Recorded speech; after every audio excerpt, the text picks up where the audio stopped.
আসসালামু আলাইকুম। আপনারা সকলে অবগত আছেন যে বাউল শিল্পী পাগল হাসান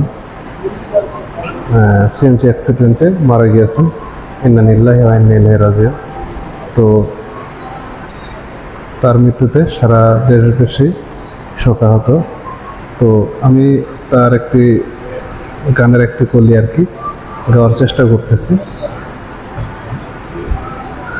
আন্ধারপুরীর মানুষ আমি, আন্ধারপুরীর মানুষ আমি, আন্ধার ঘরের বাসিন্দা।